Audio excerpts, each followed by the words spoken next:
Hi, everyone, and thanks for joining us again tonight for OSC's live speaker series. Again, my name is Katrina Indoy. I'm the Director of Marketing and Communications with the Oakville Soccer Club. Hope everyone's keeping well. We finally got to enjoy some nicer weather this week, although it rained all day today, unfortunately, but hopefully it will warm up again soon. I'm really glad that everyone's joined us tonight because we have a very, very exciting guest. Stewart Kerr is joining us. Hi, Stewart. Thanks for making the time to chat with us tonight. Hi, Katrina. How are you? How's everybody in Oakville? Okay. Very good. We're all hanging in there, and are so excited to talk to you. For those of you who don't know Stewart, you'll get to learn more about his amazing career tonight. Stewart's been a professional player, goalkeeper, and is currently the head goalkeeper coach with Minnesota United FC in the MLS. And maybe will give us some information on what's up next for the Major League Soccer and how soccer might look when we return.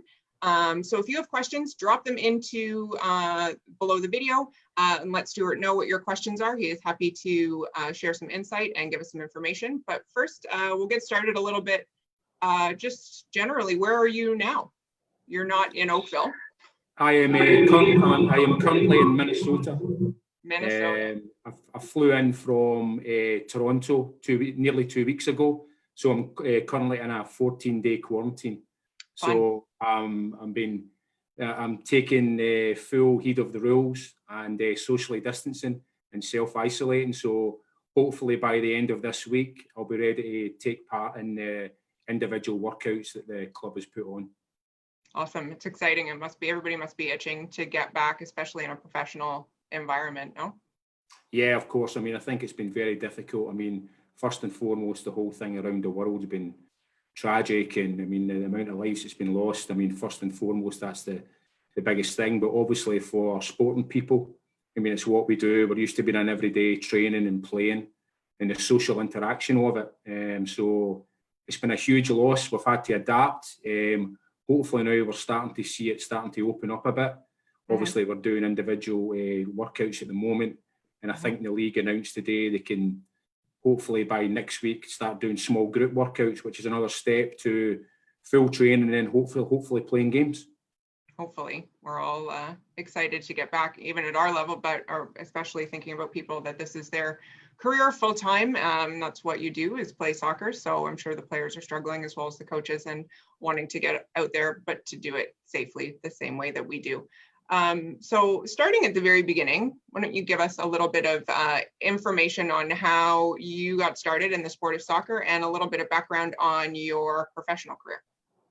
Well, I mean, pretty much I come from Scotland, which obviously, I mean, people that's been to the UK, I mean, especially Scotland, I mean, football, soccer, whatever you want to call it, it's the biggest sport in the country. So it's a thing that everybody plays and watches. And so from a very early age, my dad was very much, he was a soccer guy. He played at a junior level and he watched it as well. So me growing up, I was with my dad, and obviously I got involved and started off, loved watching it even from a very young age. So from about 6 or 7 years of age, I really started to play. And I think that's the biggest thing. I mean, in the UK those days, I mean, it was from 6 or 7, and it wasn't organised football. It was strictly street football. It was out to about 10 o'clock at night or whatever else, and your mum shouting you in those days. You were continuously playing. And then obviously if you're good enough, if you can get to another level where a couple of the scouts from clubs start to look at you and bring you in, probably about 12, 13 years of age, where they bring you in and start looking at you training wise and stuff like that. I was lucky enough at this time to be called in by Hibs. It's a club in Scotland when I was 13 years of age. So I actually signed as a S form there, which is a schoolboy form. In those days, you actually played with the club until you were like 15, 16. So I was with Hibs until 15, 16. Believe it or not, I mean, I'm actually 6'2.5", 6'3" now, but when I was like 15, 16, I was only 5'8", 5'9". So I was looked upon as a really small goalkeeper. And I think Hibs were in the situation where they had a couple of good older goalkeepers and they were sort of on the fence about me. So they allowed me to go. But lucky enough, I was playing with Celtic Boys Club at this time. which is a sort of feeder club to the main club. It wasn't strictly associated with the club, but it was like a feeder club. So I'd been playing with them for a year in boys club level, and I was very lucky where I got the call up to go full time with Glasgow Celtic Football Club when I was 16, and that took me up to basically until I was 26 years of age. But my early days was with Hibs, and then it was with Celtic. Exciting. And that must, so why a goalkeeper? What made you get into goalkeeping? I think for some reason I just love to dive around. I don't know. I mean, I think they say all goalkeepers are crazy. I think that's probably true. You must be if you have shots coming at you at 70, 80 miles an hour, and you're putting your head in front of boots and stuff like that. So, no, I just loved it. I grew up, I was always intrigued by goalkeepers. I mean, when I was growing up, it was just the position that really intrigued me, you know, and it was, I mean, it always seemed as though it was big characters that were goalkeepers. So that for me, when I was growing up, I was looking at guys like Pat Jennings, Peter Shilton, like Ray Clements, like legendary goalkeepers in the UK. And I was looking at these guys, and when I grew up, I wanted to be like them. Interesting. And so you were sort of 16 when things really took off, and you were really young in a professional soccer situation in where you, like you said, a country where soccer is the biggest sport. Like, what is that? Was that overwhelming? Was that super exciting? Was it intimidating? What was it like to start your career when you were so young? Well, I think it's, I mean, especially when I went to Celtic. I mean, it's, I mean, everybody knows, I think even worldwide, I mean, it's such a big club. I think you can go anywhere in the world and you can see a Celtic strip. Yeah. So you know how much it means to the fans and everything. But I think you have a sense of it. They actually prepare you quite well, because even when you're playing in youth team games or reserve team games for Celtic, it's built into your mind that you cannot lose any game. Even if it's a friendly game or a bounce game or whatever, you're Celtic Football Club and you have to win every game. So for me, it was very good, because it's inbuilt in you, and you build up that mentality, which I think is a massively underrated thing for a soccer player. If you have that strong mentality, even if you lose a game, you have to bounce back, because you know the next week or so you're going to be playing in another big game. So for me, it was just actually getting used to that situation. At the start, you're looking around, and even when a young kid, 16, 17 years of age, and you're playing with these first team guys, the guys you watched on TV, you know, you idolise them, and all of a sudden you're on the same training pitch as them. So for me, it was a fantastic situation to be in. I can imagine it would be wild. Is there a game, like what game stands out the most from your playing career? Is there, like, I'm sure lots of them are very memorable, but is there one or two experiences that jump to mind right away when you think about like the games that you played in?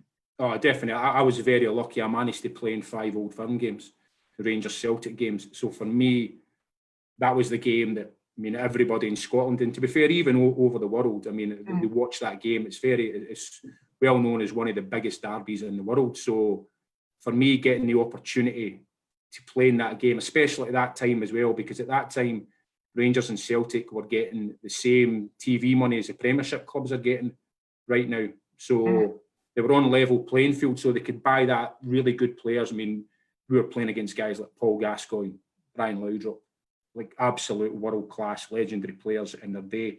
And we had guys like Paolo Di Canio, Pierre Van Hooijdonk, George Cadet, Paul McStay, like totally world-class players. So getting back to your question, I was very lucky. My first Old Firm game was Celtic Rangers game. I was 21 years of age, and it was a game at the start of the season. Every game, 60,000, live on Sky, live worldwide.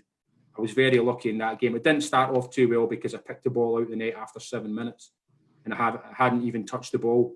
Brian Laudrup scored against me, so it wasn't a good start.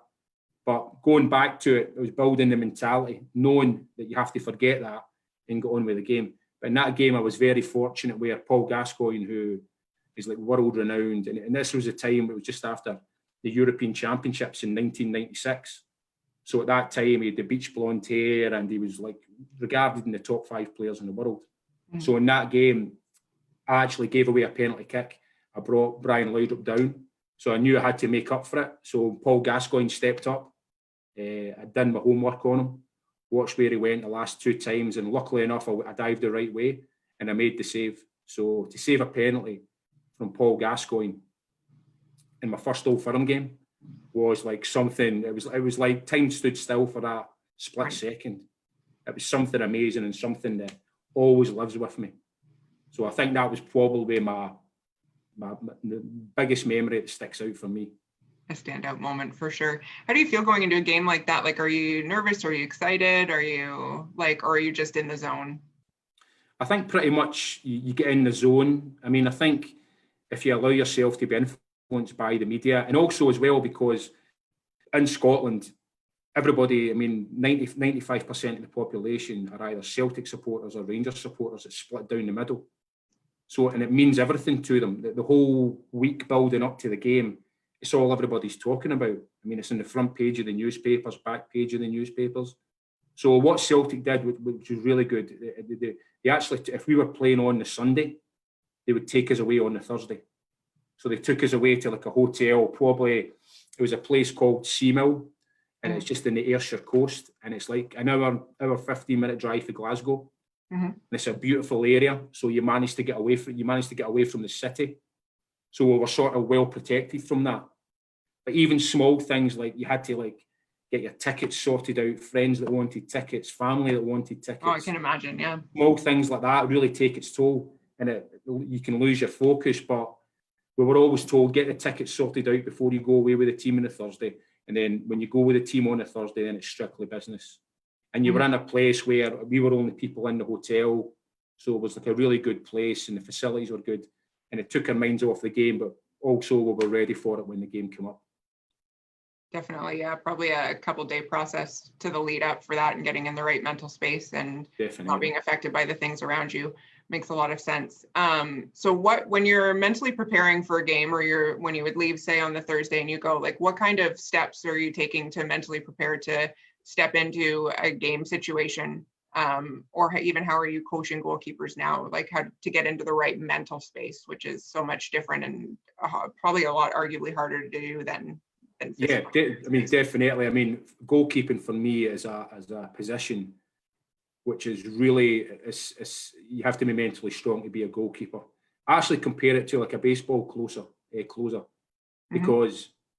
a baseball closer can go out, team's winning, whatever, 6-5, and he goes out and gives up a 2-run home run, and the game's over.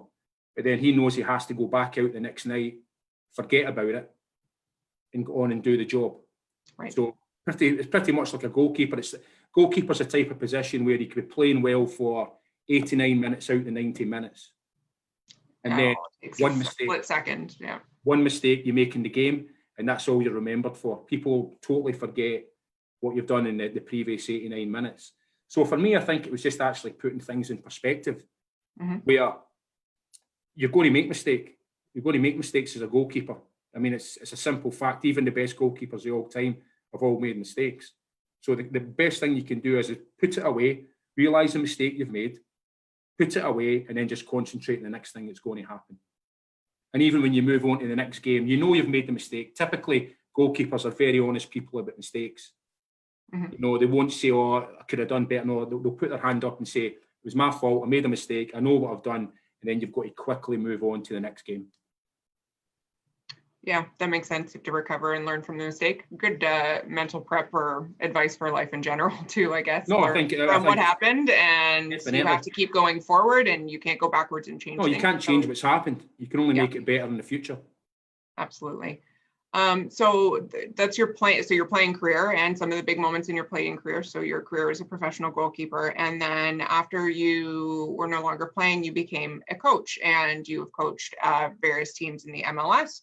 Like I said, currently with Minnesota United FC, but you've coached with TFC, you coached with Vancouver, Orlando. So how did you end up getting into coaching, and then how did you end up coming over to the MLS?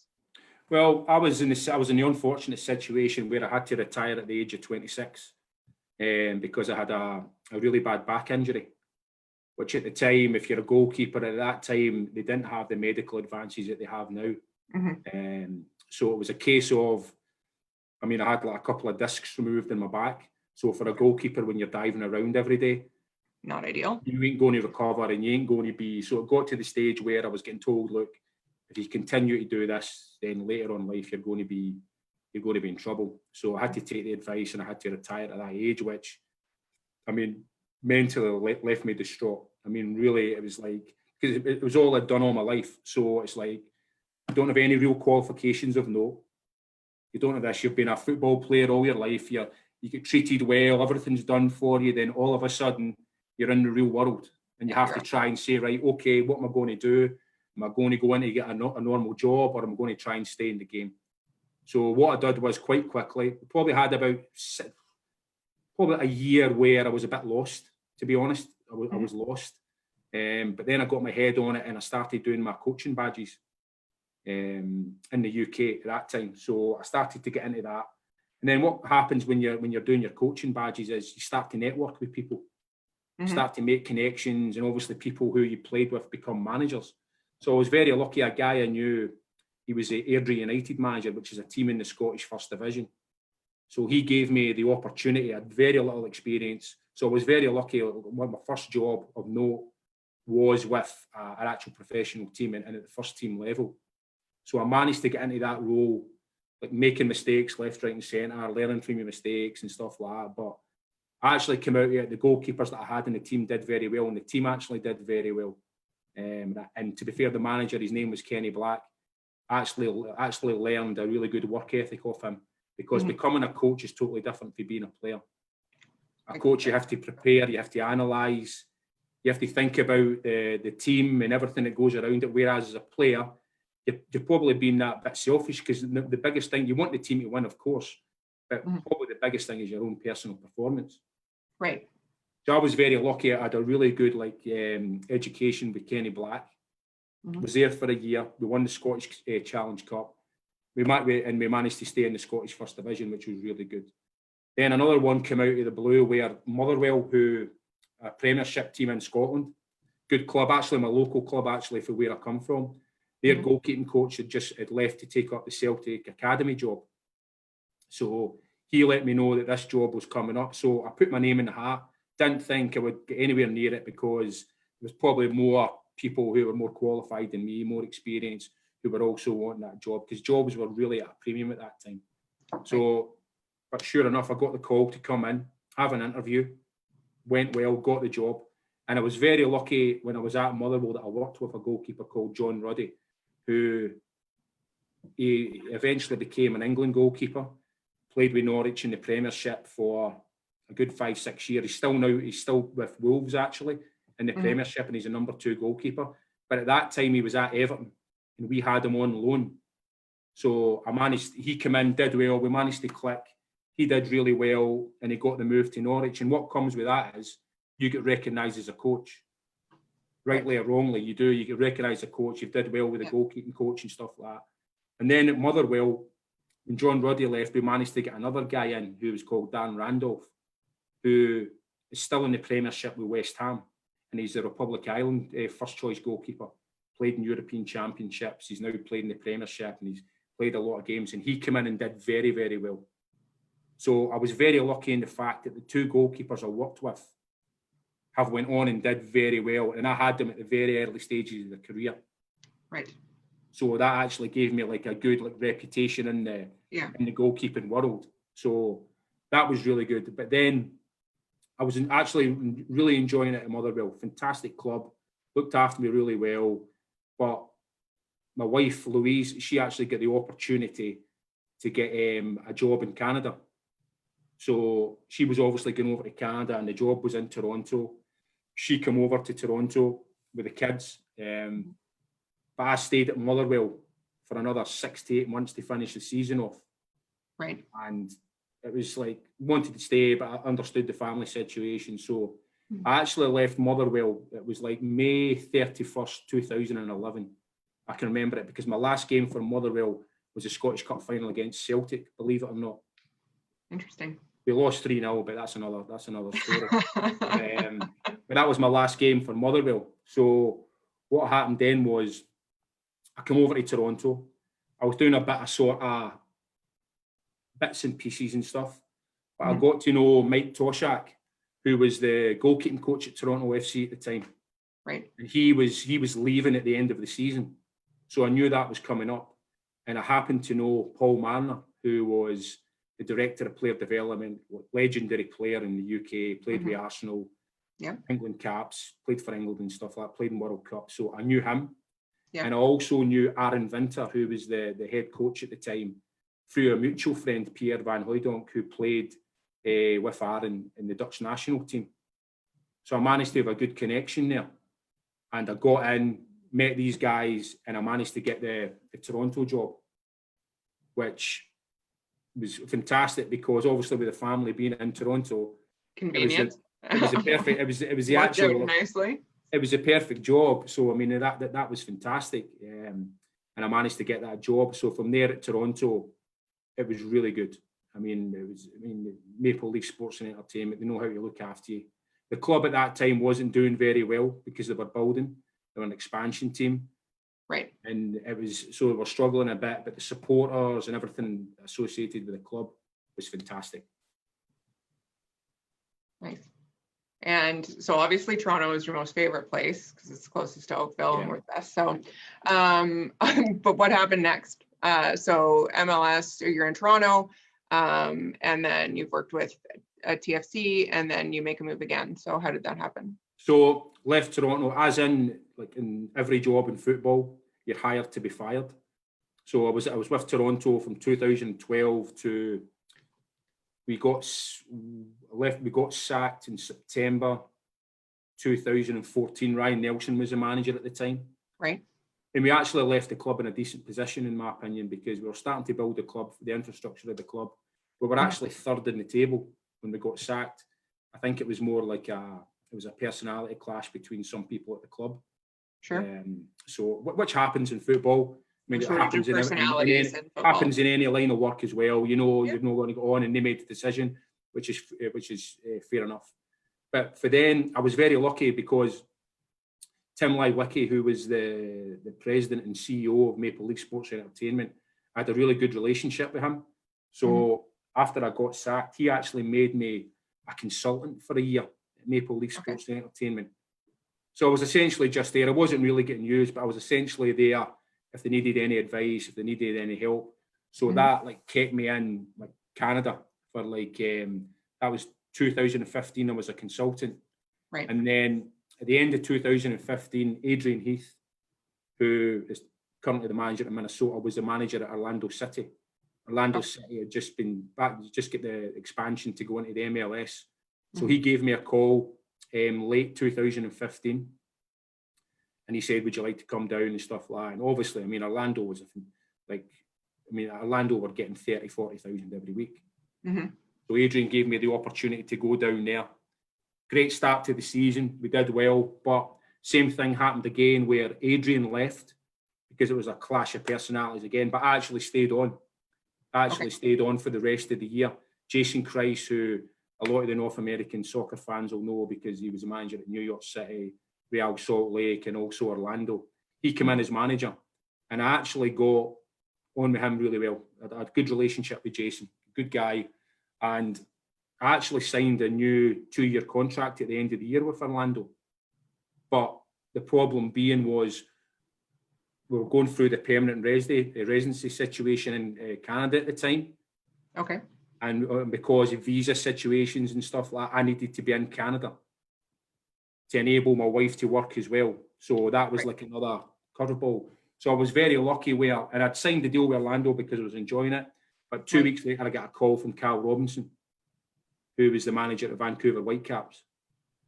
So he gave me the call, asked me if I'd like to come in. Obviously, it was an awkward situation because I just signed a 2-year deal with Orlando, and the club had been very good to me. So I had to go and speak to Orlando about it. They understood the family situation. Went to Vancouver. Fantastic. Carl Robinson, fantastic manager. Staff there, like really good club, fantastic club. Our first year in 2017, we got to the Champions League semi-final, played against Tigres in Mexico, which was a fantastic experience. We also got to the Western Conference semi-final.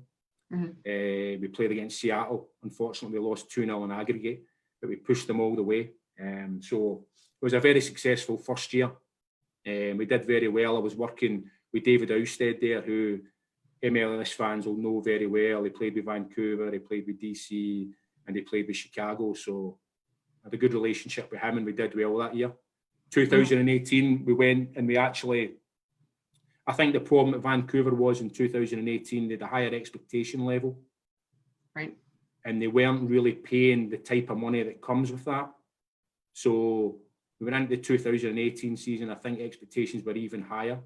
And it was a difficult season because the coaching staff were on the last year of their contracts, which is always uncertainty both ways. There's not a lot of trust there. And also Carroll had been, even though I'd only been there 2 years, Carroll had been at the club for 5 years. So, which is quite a long time, you know, and he was maybe getting fed up with the club a bit, and the club was maybe thinking they could do better. So that year was it was an awkward year. It was uncomfortable at times, but we still managed to, we played against, we lost the Canada Cup final against Toronto at BMO Field. We were in contention for playoff places, but things just went to a head. So we got sacked. It was September again, actually. We had about 5 games to go. We were only 2 points out the playoff places. But as what happens, personalities clash, and that was that. But as I say, my time at Vancouver was fantastic city. The club's really good. They look after the people on and off the pitch.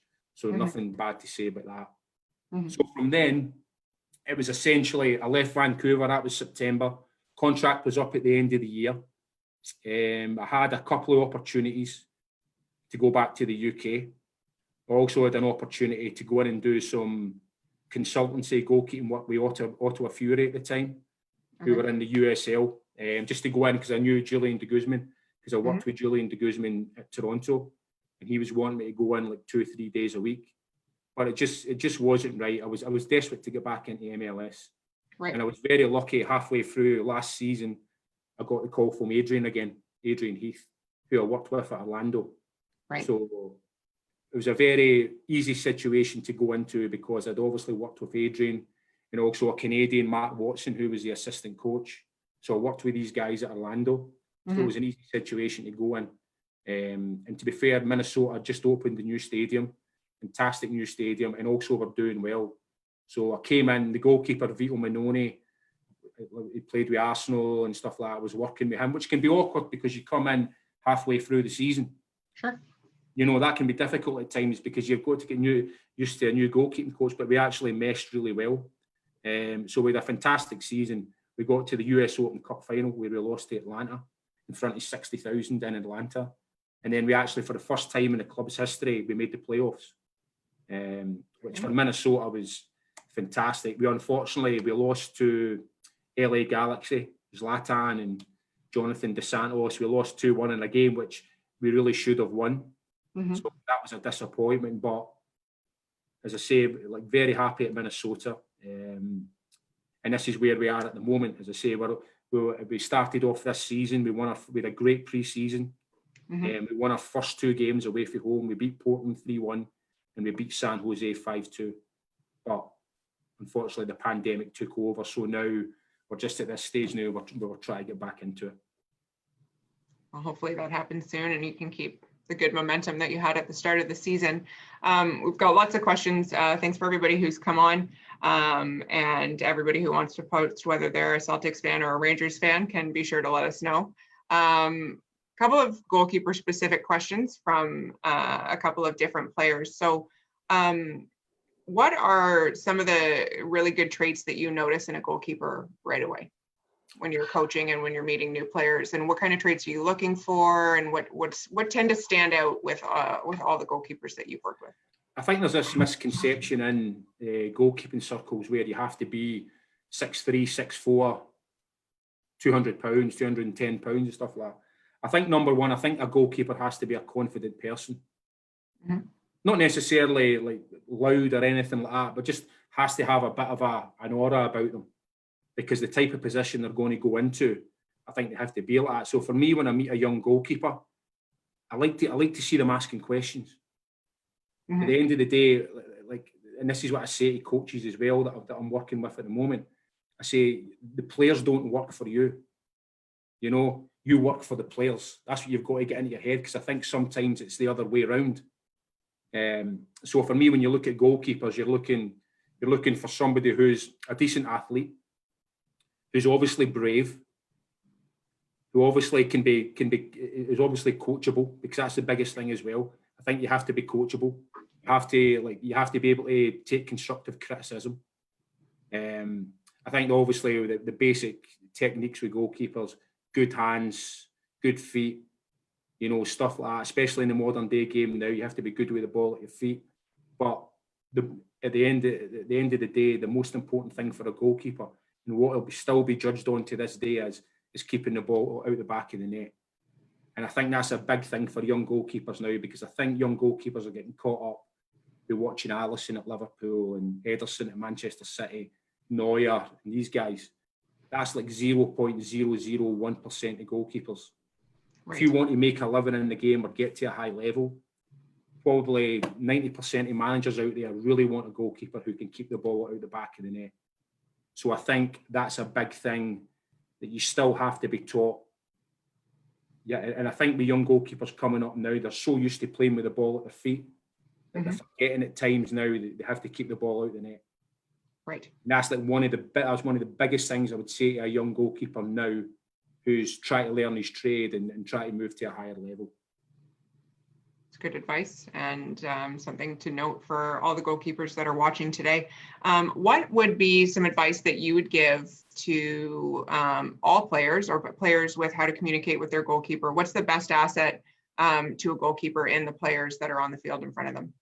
I think you have to be very careful with that, because I sometimes see young goalkeepers who are shouting non-stop because they have this misconception at times, and maybe told with their coaches, we want to hear you on the pitch and you have to communicate. But sometimes too much information is too much. I think at times you have to be able to give the proper information, because centre-backs at times don't want to hear the goalkeeper shouting. They want to know their goalkeeper's there, but it has to be clear and concise information. Don't just shout for the sake of it. If you're going to be shouting and you're going to be talking to your back four, whatever it is, make sure it's concise information and it's relevant information. And also be brave in your decision making. If you make a decision to come for a cross, make sure you go for the cross. Don't be caught in the middle. Don't be hesitant. That's the biggest thing for me, because I think defenders appreciate that. Then they know what their goalkeeper's going to do. There's nothing worse than a hesitant goalkeeper. Right. Because you're not going to get decisions right all the time. But as long as you follow through in the decisions, your defenders know what you're going to do. Fair enough. Good to know. Thanks for your questions, guys. Another question that came up was, how has the game changed between when you were a player and now? What changes, like what's noticeable in the changes of how the game has developed in the last 10 years? I think for a goalkeeper, I mean, as I spoke about earlier, I think the massive thing now as a goalkeeper, you're actually getting used like an outfield player at times. You have to be able to distribute the ball, start up attacks, make good decisions with the ball at your feet. So I think that's something that you really have to work on. And I think that's probably been the biggest change in the last 10 years, where we were going through a stage where managers were looking at goalkeepers who are so good with their ball at their feet, because they obviously watch Alisson, they watch Ederson, and they watch Neuer, and they think that everybody can do it. Right. But I've worked with goalkeepers in the past, Julio Cesar, who I worked with at Toronto, who played in World Cups and was World Goalkeeper of the Year, won Serie A, won everything. And he would never do those things that those goalkeepers do. But what he was really good at was he could keep the ball out the back of the net. And I still think there's a room, especially when you go into lower Premiership clubs. If you're playing for Sheffield United and you're in a survival, or you're playing for Burnley and you're in a survival mode, the manager doesn't want his goalkeeper taking too many chances. He wants a goalkeeper who knows when to go long and they can play off second balls, and also a goalkeeper that can keep the ball out the back of the net. And I think that will start changing. It's always cycles in the game. And I think that will happen. I think that will change again, where it'll go back to the route of, okay, we're now looking for goalkeepers who can keep the ball out the net really well, because in my opinion, even at the highest level, I think the actual goalkeeping has deteriorated in the last 10 years. Interesting. What is it like being a goalkeeper coach? You're developing close relationships with a small group of people, obviously, in a coach perspective, whereas when you're coaching a whole team, there's a lot more. So how important is that relationship piece between a goalkeeper coach and the goalkeeper? I think it's everything. I think it's everything because you have a totally different relationship to your goalkeepers than what assistant coaches or the managers have to players, because you're working so close with them day in, day out. It's a very tight group. I think the biggest thing is, and the biggest thing I always say when I go and work with new goalkeepers is, listen, you can tell me anything. And it won't necessarily, listen, if it's something really bad, I'll tell the manager, but you can tell me stuff that I know that they won't go back, so they can trust me. They also know when I'll give them encouragement, but they also know when there's a time where I'll pull them at the side and say, hey, come on, it's not good enough. You know, what's wrong? Is there something happening? But I think you're actually the buffer between the manager and the goalkeepers. You have to be like that. And I think especially in first team goalkeeping, with the younger goalkeepers, you're really developing them as goalkeepers. You can still add technical things, you can do things for them. With goalkeepers who you get from about 26, 27, your most important thing is you ain't going to change them as goalkeepers. You have to get them confident, you have to get them sharp, and they have to trust you, and you build a good relationship with them. And I think that's the biggest thing. It's two sides of goalkeeping coaching. With the younger goalkeepers, you can still add things technically. You can still do all of that with them. Right. Older goalkeepers, it's all about relationships, getting them sharp, also speaking to them off the pitch, keeping them in a good frame of mind, especially when they make a mistake, because that's when they need the support from the goalkeeping coach. And I think it helps because I've been through that. So they know I've been through that situation where I've been a first team goalkeeper, I've been the reserve goalkeeper, I've been a number 3 goalkeeper. So I can relate to all goalkeepers in the group, and I've been through what they've been through. So I think that helps. Definitely. Relatability is probably something that helps them trust you and your opinions as you work with them and share your experiences. What happens when that click isn't there? How have you, I'm sure that you've encountered times where it's just not clicking between you and a goalkeeper, and how do you navigate that kind of a relationship? I know lots of times players, especially as they're sort of coming up and learning the game, there's always situations where you butt heads with coaches. And maybe their style's not the same as yours. How do you navigate those difficult type of situations? I think it's very difficult. I've been very lucky with the first team goalkeepers I've worked with, who have been very receptive to what I've been asking. There's been a couple of times with younger goalkeepers where it's difficult because I try to get through to them, especially when they're at senior clubs and they're in first team environments. Don't ever take this for granted. You know, they're in this place and they're here, and they think this is the way it's going to be for the rest of their careers, which very rarely happens. So the biggest thing with young goalkeepers is they can be really good one day and then the next day they can be a bit off. But all they ask is to give the same amount of effort every day. And there's been a couple of cases with younger goalkeepers where there's been a lackadaisical type of attitude. You know, which can frustrate me as a coach, because I can accept mistakes, no problem with mistakes, but when it comes to young goalkeepers and they're not putting the effort in, that really frustrates me. And it's difficult at times, but you can't really show that. You have to try and work with them and try to get through to them. But eventually it gets took out of your hands because they won't be good enough.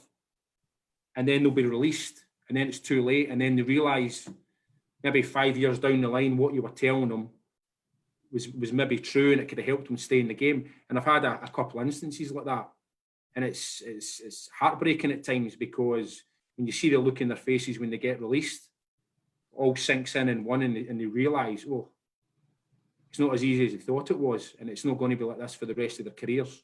And to be fair, some of them just go out the game. They go out the game very quickly because they don't have that attitude to work hard and mentally be tough enough to work hard every day. Interesting. What advice, or what's the number one mistake that goalkeepers make, in your opinion? Decision making.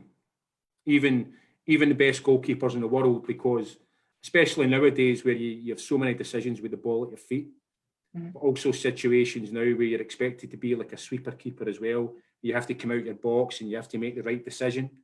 I think it's decision making. Even when a shot comes into you nowadays, because the balls are moving, do you hold it?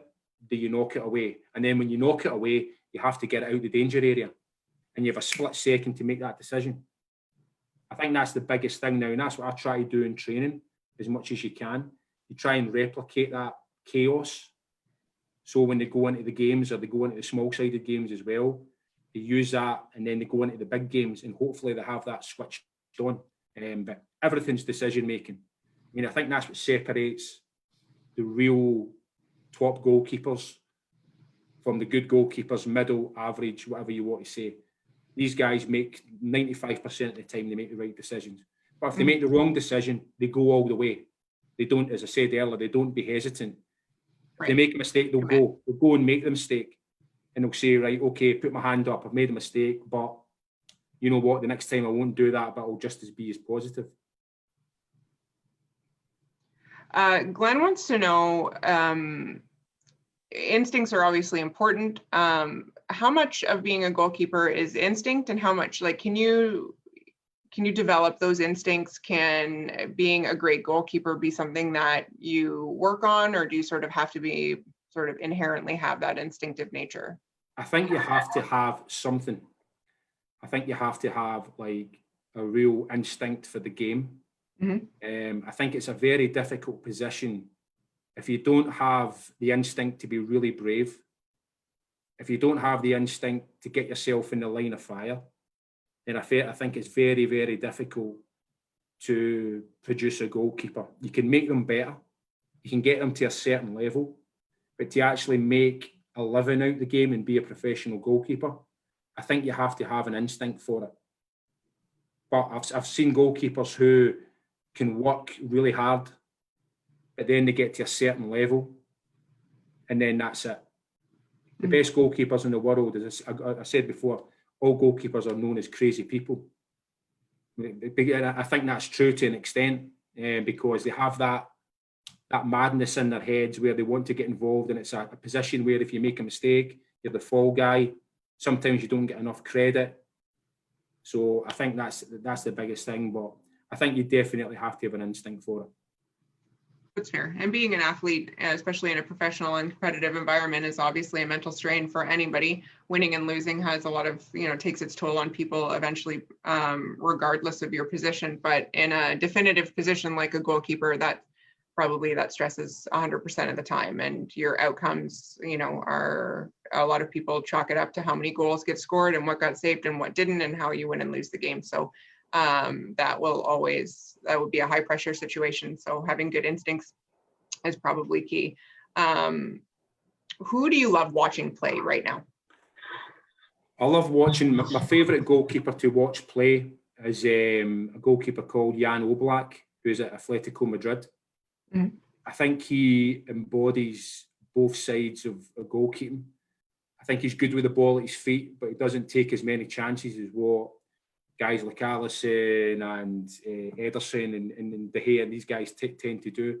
But I think goalkeeping-wise, he's by far the best goalkeeper in the world for keeping the ball out the back of the net. His consistency over the last few years has been incredible. The amount of clean sheets Atletico Madrid have had has been incredible. So I love watching him. I mean, decision-wise as well, he tends to make the right decisions, 99%.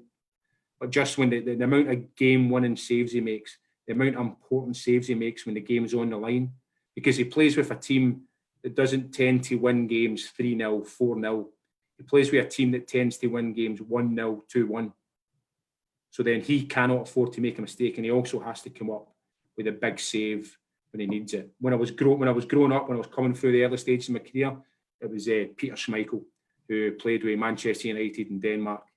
He was the guy who I looked up to, and I was lucky enough when I played with Celtic. We played against Manchester United a couple of times in friendly games, testimonial matches, and I played against him a couple of times. I beat him once and he beat me once, but I managed to get his jersey off him after the game, so that was good. Perfect. Who was your favorite person to play with?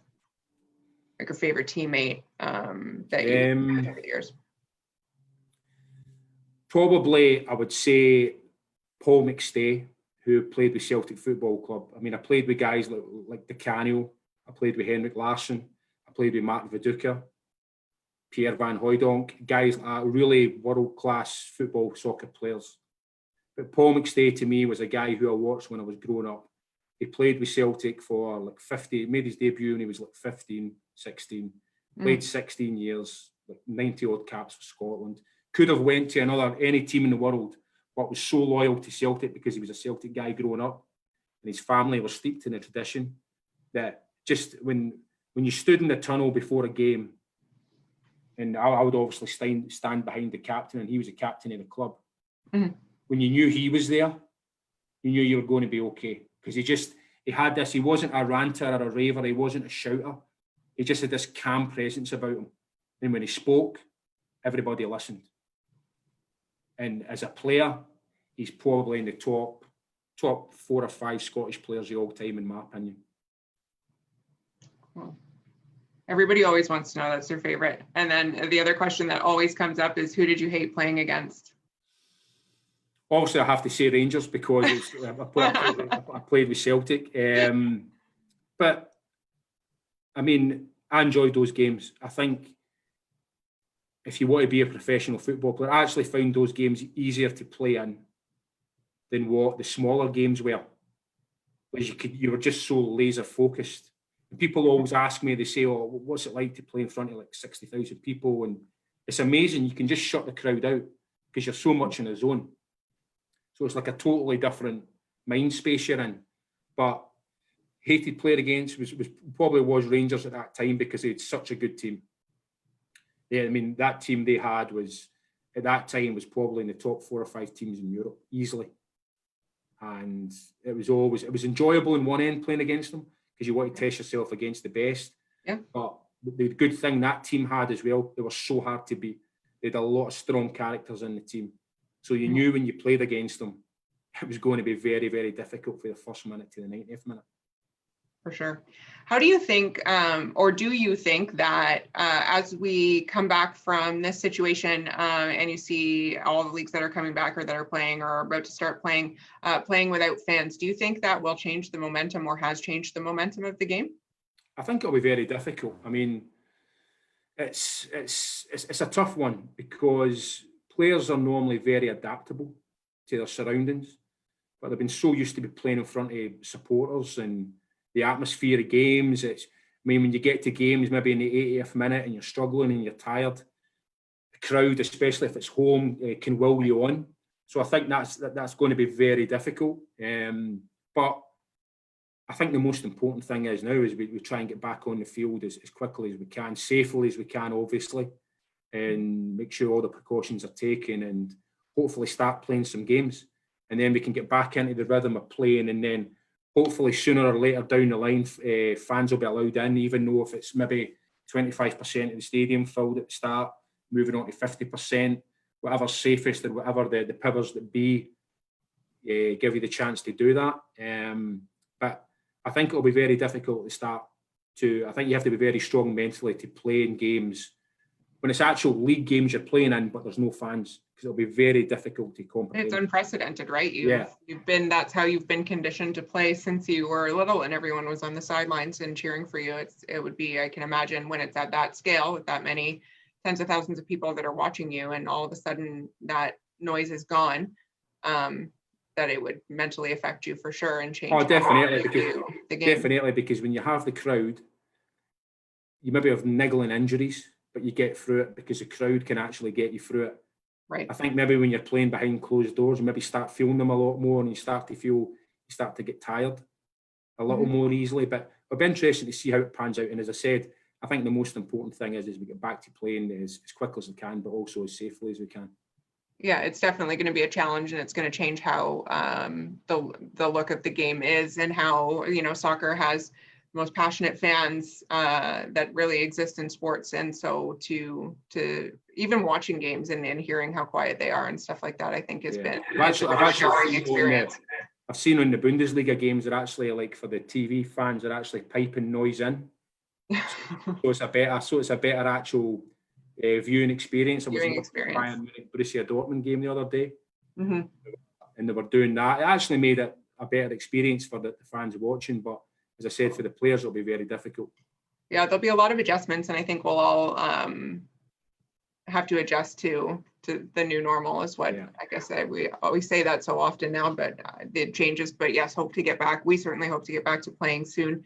We're excited to watch as professional leagues come back and we can model some of our stuff after these leagues. What advice do you have for goalkeepers and players in general? So not just goalkeepers, but players in general who are in quarantine right now and are waiting to get back onto the field, how to keep their mental game and their physical game sharp?